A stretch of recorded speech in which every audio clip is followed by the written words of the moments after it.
tagad tā savas agresijas mērķi vispirms cenšas sasniegt ne ar atklātu ieroču lietošanu, bet izmantojot starpnacionālo spriedzi un sabiedrības daļas nabadzību. Kā tas uzskatām ir redzams arī Krimā. Modelējot potenciālos draudus, Latvijai jāstiprina teritoriālās aizsardzības spējas un bruņojums, taču lielākos draudus gan radītu iekšējā situācija. Demogrāfija, nabadzība un pa valodas līniju dalītā kultūras telpa ir nopietnas drauds Latvijas drošībai. Tēmu pētīja žurnālists Frederiks Ozols. Izraisīt konfliktu Latvijas sabiedrībā nebūtu grūti, atzīst eksperti.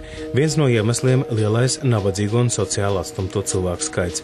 Latvija šajā ziņā ir līderpozīcijās Eiropas Savienībā, aiz sevis atstājot vien Bulgāriju un Rumāniju, liecina Eiropas statistikas biroja dati. Pat pielaidīgākie Latvijas statistiķi atzinuši, ka nabadzības riskam pakļaut vairāk nekā trešdaļa iedzīvotāju. Lietuvā stāvoklis ir labāks un daudz labāks tas ir Igaunijā. Nabadzības lomu konfliktos nulle akcentējas arī Eiropas drošības un sadarbības organizācija. Tā norādīja, ka tieši dziļā nabadzība ir viens no iemesliem, kas sāsina situāciju Krimā. Tikmēr Krievijas vēstnieks Latvijā Aleksandrs Svešņakovs paziņojas par Maskavas gatavību glābt no nabadzības Latvijas nepilsoņus. Uz šī brīža notikuma fona tas nav humāns žests, bet gan mērķtiecīga piedeva informatīvajai telpai, kurā jau valda satraukums. Latvijas ārlietu ministrija negatīvi komentēja šos izteikumus, taču tie turpina savu dzīvi iedzīvotāju apziņā un atšķirīgā veidā formē latviešu un krievvalodīgo sabiedrības viedokli.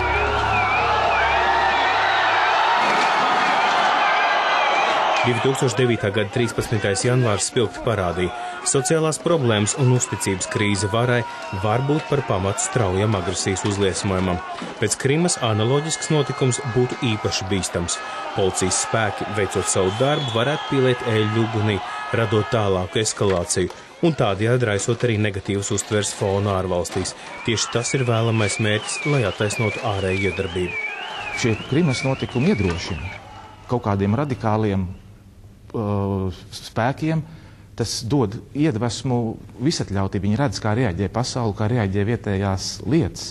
Un viņi varbūt tās domā tāpat kā mēs tagad. Kas būs, ja mēs izveidosim pašaizsardzības vienības? Kas tas tāds ir? Kaut gan Latvijā kaut ko līdzīgu var izveidot arī oficiāli, bet izmantot viņus citam mērķim. Un kāda būs šī rīcība? Mēs armiju sūtīsim virsū, mēs sūtīsim policiju, lai viņus iznīcinātu. Visticamāk arī, ka nē, jo tas būs ļoti labs iemesls kaut kādai aizstāvības politikai. Un šie veidojumi var veidoties, un mūsu kapacitāte to identificēt nav tāpat lielākā. Lojāli valstī var būt arī valsts iedzīvotāji, kas cieši no nabadzības, tomēr vienlaikus tic tās nākotnei, savai valstī un tās likumīgajai varai. Latvijas gadījumā neusticība valsts varai ir problēma, īpaši redzot Krievijas taktiku. Tāpat atklāti piedāvājas dubultot samaksu Ukrainas militārpersonām par pāriešanu pretinieku pusē. Krievija ieveda jauno iespēju, kā var cīnīties. Tas ir tieši teritorijā veidojot tie zaļie cilvēciņi, tur labie cilvēciņi, kas tā kā it kā nav karavīri, it kā nav viņu karavīri, bet ja tā sabiedrība nav saliedēta, var to izsaukt, lai to sadalītu sabiedrību, tad tas reāls ir drauds. Un Latvijai arī par šiem jautājumiem ir jādomā. Skaidrs, ka mums ir krievu valodā runājošā reģioni, teiksim, tas, kas austrumos atrodas. Un šī problēma ir jārisina. Un šeit jāatrod kopējs ceļš, lai mums patiešām būtu tā ticība savai valdībai un ka mēs pareizi darām un pareizas lietas notiek un ka tā nākotne būs labāka. Latvijas pastāvēšana saistīta ar latviešu nācijas pastāvēšanu, lai gan neved šī principa iekļaušana Saeimas preambulā, par to viensprātis gan politiķi, gan zinātnieki. Tomēr neatkarības laikā vienīgais panākums ir tas, ka latviešu skaits turpina rukt, taču salīdzinoši lēnāk. Īpaši valstīs ar mazu iedzīvotāju skaitu demogrāfija tiešā veidā ir arī drošības jautājums. Tā ir apzināta problēma un drošības drauds bijušajās Padomju Savienības, kā arī socialistiskā bloka valstīs. Zīmīgi, ka Krievija ar to tiek galā, bet Latvija palikusi negatīvajos līderos. Bez šaubām zināmā mērā tātad valstīs, kurās ir izteikta depopulācija, kā tas bija Krievijā, bet vairs nav. Pēdējā laikā ļoti aktīvi viņiem politika un nonākuši jau plusos gan migrācijā, gan dabiskajā kustībā, bet lielākā daļā, teiksim, citās postsocialistiskās valstīs tā depopulācija noris, un Latvijā gandrīz visizteiktāk, arī Ukrainā. Tā kā šeit zināmi draudi, kā saka, valsts pastāvēšanai, ir īpaši jau, ja tā valsts ir skaitliski, teiksim, pēc iedzīvotāju skaita neliela. Pavisam nesen krievu valodas dominējošo lomu ikdienā uztver kā nopietnu draudu valstiskumam. Toties pēdējā laikā angliskoti krievu valodas vārdi ir kļuvuši par avotu stilīgiem nosaukumiem. Restorānu, kafejnīcas, frizētavas – tie ir tikai daži piemēri būtiskām izmaiņām latviešu uztverē. 80. gadu beigu un 90. nacionālo jūtu pacēlums un vienlaikus bāžas par latviskas Latvijas nākotni globālajā pasaulē nu devušas vietu rotaļīgai izpausmes brīvībai. Krievu valodas zināšanas kļuvušas par pašsaprotamu prasību darba meklējumos, pēc ilgāka pārtraukuma tiek diskutēts par iespēju krievu valodu iekļaut pat obligātajā skolu mācību saturā. Tikmēr latviešu kultūras telpā tiek taupīts gan uz zinātnes, gan daļliteratūras izdošanu, jauniem tulkojumiem, filmām, populārās un klasiskās mūzikas attīstībai. Tādējādi arvien mazāk iemeslu latviešu valodu labi apgūt un lietot.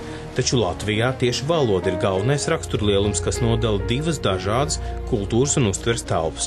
Vairāk krievu valodas nozīmē lielāku Krievijas informatīvās telpas ietekmi un vairāk tai raksturīgās domāšanas.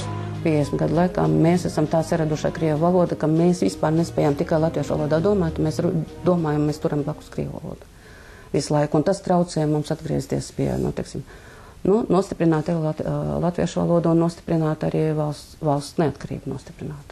Ir tāda doma, ka Latvijā var šī kara, ne kara, bet pašreiz konflikta rezultātā Latvijā var rasties ekonomiskā krīze. Protams, ka var rasties ekonomiskā krīze. Bet tad daudz cilvēku uzskata, ka labāk mums samierināties ar Krievijas prasībām vai Krievijas tādām lietām, un lai nebūtu tās ekonomiskās krīzes.